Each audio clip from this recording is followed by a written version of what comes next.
This is how I made a box joint jig to cut joints like this for a project I'm working on. So I was able to use the offcuts from the panels that I'm building for this project, because you don't need a ton of wood to make this jig. So I took two of these smaller pieces and affixed them together at a 90-degree angle, and it's important when you're working with small pieces of wood like this to pre-drill, because otherwise you risk splitting the wood and ruining what you're working on. So I made sure to pre-drill everything in this project. So from there I'm working on the rails. These will go down the grooves for the miter on the table saw, and as you can see it sits a little high, so I cut that down. And that's where I get this little strip of wood. I was actually pretty proud of how precise this cut was, but you want it to ride just above where the table saw table is.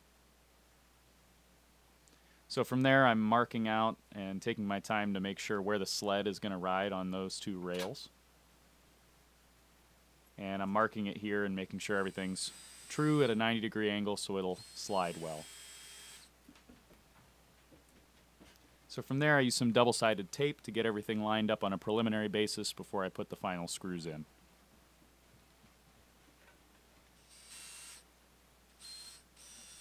Pre-drilling once again and setting the screws. So from there you need to cut the dado, and so I did that slowly by raising the blade, or in this case lowering my table, to slowly cut that dado through the jig.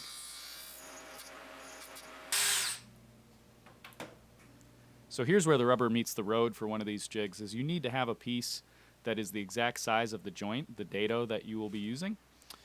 So in this case it's a 1/2 inch, and I did a dry fitting on the table before I fixed it to here, but this is what will set each cut.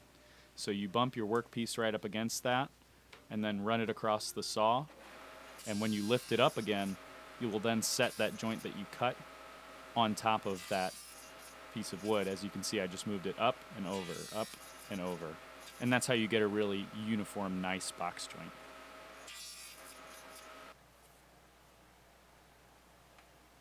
And that's it. It's nothing spectacular, nothing unbelievable, but a functional little jig for making these sorts of box joints, which you can use for drawers, attaching two panels together, really in any fashion. So you'll see it in an upcoming project I'm working on, but I just thought it's interesting enough that it merited its own video. So thanks for watching, and this is what you can expect to see in the upcoming project.